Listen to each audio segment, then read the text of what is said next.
Selamat sore pemirsa Spotakuler. Kembali lagi di program unggulan yang akan menyajikan banyak hal bermanfaat, unik, menarik, spektakuler, dan tentu saja menambah wawasan Anda. Dimana lagi kalau bukan di Spotakuler hanya di TV One. Di kesempatan yang berbahagia ini, Spotakuler akan hadirkan satu topik yang dijamin bakal memberikan banyak pembelajaran, yaitu tentang pemimpin yang diktator. Dan di segmen pertama, kita akan menjumpai beberapa pemimpin yang paling kejam yang menyalahgunakan kekuasaan untuk memuaskan nafsunya. Pemirsa, saat ini pemimpin menjadi sorotan masyarakat. Karena perannya yang besar dalam menentukan nasib suatu negara, pemimpin yang baik bisa menjadi panutan.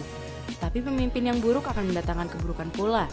Padahal seharusnya dengan adanya pemimpin yang adil, sebuah negara bisa berdaulat dan berjaya serta memelihara ketertiban masyarakatnya.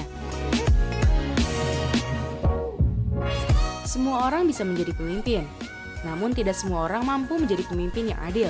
Sebab pemimpin yang adil merupakan pemimpin yang didambakan oleh rakyatnya. Pemimpin yang adil lah yang akan mampu membawa kebaikan.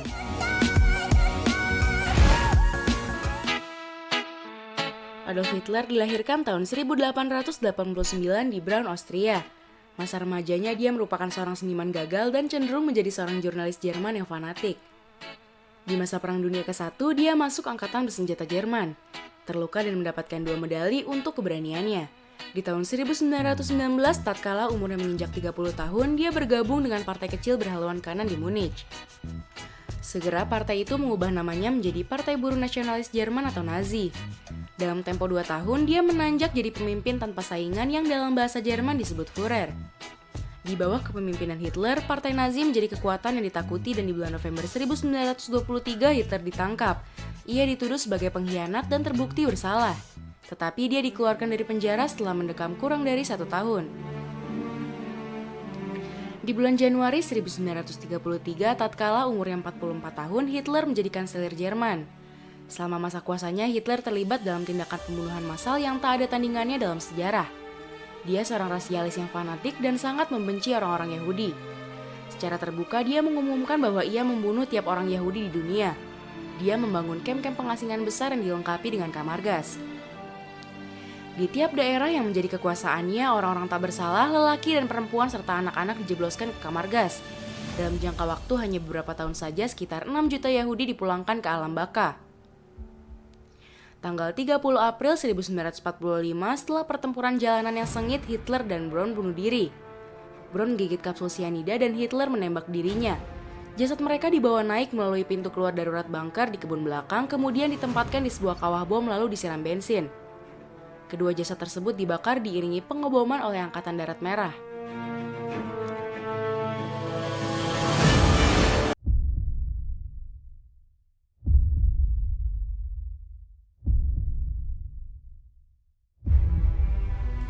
Dilahirkan tahun 1879 di kota Gori, Georgia di Kaukasus dan bahasa asalnya pun Georgia, Stalin dibesarkan dalam suasana yang serba kekurangan.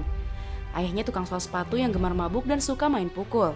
Mungkin karena trauma masa kecil inilah yang membuat Stalin ringan tangan juga suka memukul.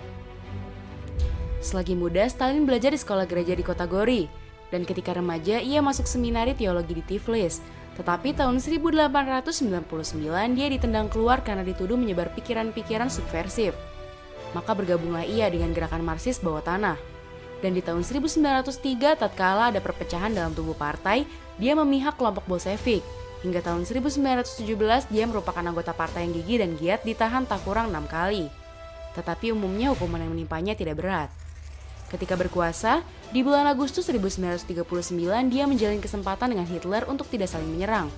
Dalam tempo 2 minggu, Hitler menyerbu Polandia dari arah barat dan beberapa minggu kemudian Uni Soviet menyerbu dari lambung timur dan menduduki sebagian sisanya. Rusia pun berhasil menguasai Latvia, Lituania, dan Estonia tanpa perlawanan. Selaku diktator selama kira-kira seperempat abad, pengaruh Stalin sudah masuk hampir ke semua sendi kehidupan. Tercatat sekitar 20 juta orang tewas di kamp konsentrasi alias Gulag selama 31 tahun kekuasaan Stalin.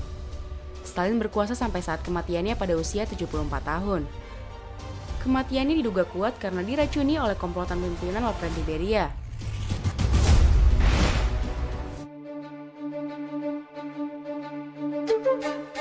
Pemimpin kejam berikutnya adalah Pol Pot.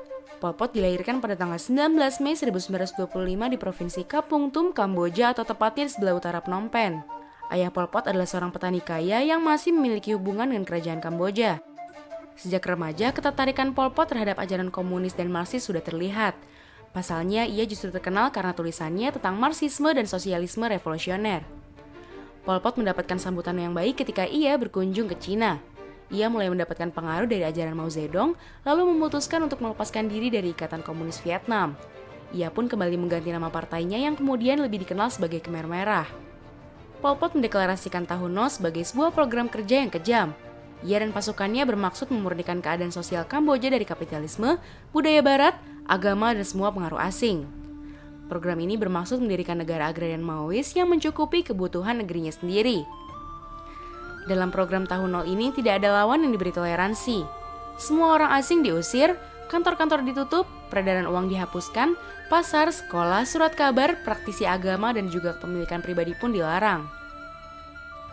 Seluruh anggota pemerintahan seperti pegawai negeri, anggota polisi, pejabat militer, guru-guru, etnik Vietnam, pendeta, pastor Kristen, pemimpin Islam, anggota kelompok minoritas Islam Cham, anggota keluarga kelas menengah dan berpendidikan, semua diidentifikasi kemudian dibunuh. Pol Pot melumat 1 juta nyawa penduduk Kamboja hanya dalam waktu 4 tahun. Pemirsa, tak ada alasan yang bisa dibenarkan untuk setiap pembantaian terhadap manusia. Kejahatan akan selalu berakhir pada kehancuran. Ketiga pemimpin kejam di atas menjadi bukti dan pembelajaran bahwa kejahatan tak akan pernah kekal. Setelah jeda tayangan komersial berikut ini, redaksi akan kembali dengan sajian lebih menarik masih soal pemimpin yang diktator. Jangan kemana-mana ya.